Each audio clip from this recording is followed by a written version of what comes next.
Hey everybody, it's low carb and keto nutrition specialist Amy Berger from 2itnutrition.com, bringing you, as always, keto without the crazy. We have a lot of moralistic language wrapped up in food, right? Cheat meals, cheat days, good foods, bad foods, lazy keto, dirty keto. Let's talk about lazy keto and dirty keto today, shall we? Now, I don't like these terms. I know why people use them, and I absolutely recognize and acknowledge that they can be helpful. I just wish we had another way to get the point across. So, there's really no formal definition for lazy keto or dirty keto. It's kind of just what's implied. So, let me tell you what I think of them as, and then we'll sort of proceed from there. Um, they're they're not that different, I don't think. I think people probably use lazy keto and dirty keto. Well, they're not the same, but they overlap, is what they do. They overlap a lot. So to me, dirty keto, and I'm not saying I call this dirty keto. I'm saying when I hear other people say that they do dirty keto, that makes, to me, I think, okay, they're saying dirty keto because their keto diet includes things like maybe aspartame or sucralose, Splenda, which is sucralose, like artificial sweeteners, diet soda, maybe, the keto treats like almond flour brownies and coconut flour cookies and that kind of stuff. Probably also going to fast food drive-throughs, getting like fast food burger patties or chicken, grilled chicken, that kind of thing. That's what I think of when I think of as dirty keto. And, compare that to clean keto, which people use that phrase and again, I don't make a distinction between clean and dirty, but if somebody tells me, hey, Amy, I've been doing clean keto for 6 months, or I do dirty keto, when I hear clean keto, I assume somebody basically means that they cook the vast majority of their food at home, using sort of whole food type ingredients. And, maybe they go to restaurants, but they're probably not doing fast food. They might go to like a slightly nicer restaurant, have a sit down meal that's still keto. I'm trying to think of what else is clean keto. Clean also meaning, depending on their level of cleanliness, it probably doesn't include artificial sweeteners, or maybe there's a lot of people who won't use aspartame or saccharin or sucralose, but they will use erythritol, or they'll use allulose, they'll use something else. So they may make that kind of distinction. For some people, clean keto versus dirty keto would mean the presence or absence of the vegetable oils, or what they call the industrial seed oils, things like soybean oil, corn oil, cottonseed oil. Not that none of us really buy those oils in jugs to cook with anymore, but they're in like the salad dressings and a lot of the condiments, or some of the various keto baked goods that you can get will have some of these oils. So somebody doing clean keto might avoid some of that stuff. Possibly even organic, that kind of stuff. That's clean keto, I think, to those people. Lazy keto is a little more nebulous to me. Lazy keto is maybe less cooking, probably some degree of like drive-through fast food restaurant meals, or preparing food at home, but not necessarily doing a whole lot of cooking with like raw material ingredients. So lazy keto, I maybe, lunch meat from the deli counter and making a meal out of like, ham and cheese and turkey roll up type things, or I don't need like a rotisserie chicken from the store, something that's already cooked. I don't, maybe pre-cooked bacon. They sell those packages now of bacon that's already cooked. Lazy keto. Yeah. Can of tuna, can of salmon, and a cucumber cut up into slices. Like that's a meal that takes 8 seconds to prepare. So I don't know, is that lazy keto? Anyway, why don't I like now? So when I said I don't like these terms, but they can be helpful, they can be helpful Because when somebody does use those terms with me, I have a general sense of where they're coming from and what they're doing. And I always have to ask many more questions and, kind of feel the client out and get to know the real situation. But I can at least get a very general sense, like, okay, is this someone who really tries to cook at home as much as possible using, whole food, raw type ingredients? Not, I don't mean raw like raw chicken. I mean raw like raw materials. Like you have a piece of beef and some celery and some onions and some seasonings, and you are going to make a dish out of this, like as opposed to buying the rotisserie chicken kind of thing. So yeah, they can be helpful because it just gives you a sense of the person's sort of approach. Are they okay with artificial sweeteners? Or it's funny because a lot of people will tell me they do dirty keto and apologize for it. Like, oh, I'm doing keto, but I kind of do dirty keto, or like I know I should. They feel bad about it, like they feel guilty when I don't care. I don't care what you're doing. I mean, I do, but like I don't really care what you're doing as long as you're getting the results you want and it's safe. Like we want to be safe. That's a concern. But so it's funny because they use those terms in a negative way, and I just bear with me because my brain goes in weird directions. But I recently started thinking that when I hear those terms, lazy keto and dirty keto, I'm not a parent, but I am an aunt of a niece and a nephew. So, my sister has 2 kids, and I know tons of other people who are parents. If you are a parent or an aunt or uncle who has cared for a child or whatever, have you ever had a moment where you were stressed out or just not in a good mood and you parked the kid in front of the television set for an hour or 2 or 4? Did you think to yourself, oh, I did lazy parenting today? I did lazy child watching today?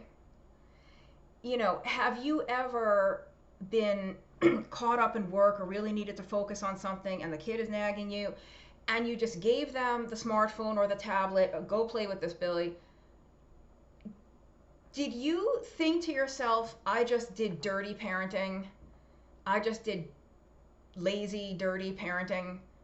No, because that's really dumb and stupid to categorize behavior like, so why do we do it with food? I do lazy keto, I do dirty keto.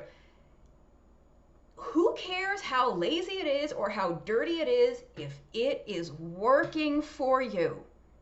That's the most important thing here, right? Is whether or not you are getting the results you want. Again, assuming the results you want are realistic and sane and safe. There are people whose goal is not appropriate. Their goal is to be very underweight and unhealthy. And anyway, this dirty and lazy, and frankly, if you're getting the results you want with lazy keto, good for you, because you figured out a way to kind of game the system. You discovered for yourself that you, at least you individually, don't have to eat all organic food. You don't have to cook all your meals from scratch in your own home kitchen. You don't have to buy all grass finished beef, although that's really nice to support your local farmers if you can, wink, wink. You don't have to avoid the seed oils. You use your regular Kraft or Ken's or Wishbone ranch and blue cheese dressing, and you lost 50 pounds and you reversed your type 2 diabetes. Why would you feel bad about that? Why would you say that I do lazy keto, I do dirty keto, and like be ashamed of that? I guess that's what's funny to me. It's like, I don't know. And I'm tempted to say, well, gee, it would be nice if you cooked all your own food and you made meals from scratch at home, but why? Why is that any nicer? I love to cook. So to me, it's a joy to be in the kitchen. It's a pleasure for me to be in the kitchen. There's a saying, some people escape from the kitchen, others escape to the kitchen. I am an escape to the kitchen person. And it's my happy place. And if that's not your happy place, if you are an escape from the kitchen and cooking is the last thing you ever want to do, good for you for finding a way to make keto work for you where you don't have to cook ever. And yes, you can do keto without cooking ever, depending on your budget. If you have the money to get fast food burgers every day because they're dirt cheap anyway, get them with, don't even ask for the burger without the bun. Ask for plain patties, plain burger patties, just the meat. They have most fast food restaurants have an a la carte menu where you can order just burger patties, just grilled chicken patties. I think at Arby's in the US, you can probably do roast beef by the pound with nothing. You don't want the bread, you don't want whatever. You can just order the meat. And hat tip to my friend Kelly Hogan. You guys, I'm sure many of you know who she is. She's like a big carnivore star, but she really is, I don't know, she's the first person I heard mention of just getting the burger patties. That's very well known now. But anyway, depending on your budget, you can live on that. You can live on rotisserie chicken from the supermarket. You know, do they inject it with all kinds of dextrose and flavorings and seasonings and stuff? Yeah. But can you probably still reach your goals eating that? Yeah. Maybe not everybody, but certainly a lot of people can. You know, you can, if you don't want to do the fast food thing, you can just go to restaurants every day. Like, if you can afford that and you don't want to cook, do it. What, you know, this is like the policing of the way other people accomplish what they want to accomplish. I wish it would stop. Now, if somebody is not happy with how things are going, whether that's fat loss or lower blood sugar, better blood pressure, migraines, skin issues, whatever it is, if they're not happy with how things are going and they are specifically asking for help, like, what am I doing wrong? That's the time to weigh in. That's the time to help troubleshoot. That's the time to open up your yap and offer some suggestions. You know, you can do a lot more harm than good by offering unsolicited advice. And I'm probably going to do a whole separate video on that, on how to talk to people about keto. Because the main answer to that is you don't.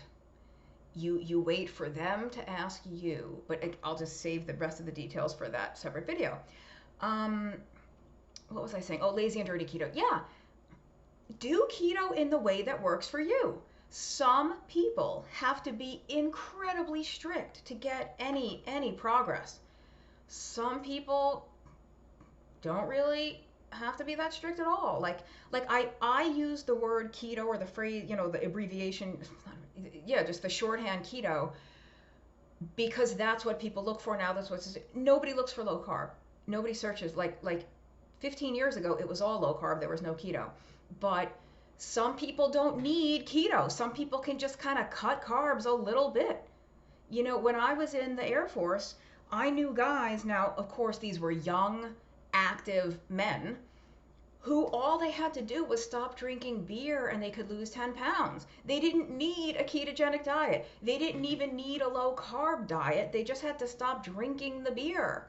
So obviously not everybody needs to be super strict. So if you can include certain things in your diet, like the keto ice creams and the keto breads and, you know, the almond flour baked goods, and heaven forbid a diet soda that has aspartame in it, or sucralose, or stevia or something, then, you know, if you can have that, and it not only doesn't interfere with you getting to where you want to go, but because you can include those things, it makes it easier and more enjoyable for you to stick to this, then that's awesome. And I applaud you and I congratulate you for finding a way to do this that works for you. You know, I mean, if you want to give up diet soda, like if you think it's a problem for you for some reason, give it up. But if you if having that diet Coke or that diet ginger ale or whatever a couple times a week, once a day, whatever, helps you do this, then I love it. I just I think that's all I really have to say about this. But that's, I guess I gave myself the idea to do that video on talking to people about keto. And that's it for now. Do keto in whatever fashion works best for you. And not only that works best and that you can enjoy. Because if you don't even like what you get to eat, you're not going to stick to the diet. It doesn't matter how effective a diet is if you don't enjoy the food. So find a way to do this that works for you and that you actually like it. You don't feel deprived, or if there's things you do feel deprived for, you can find substitutes that still work. And that's it. I'm going to have a video that's less than 20 minutes. Oh my goodness. Mark down the date. It's a record, perhaps. Subscribe to the channel if you're not already, so you can always be informed with new Keto Without the Crazy. And I will see you next time. Thanks for watching.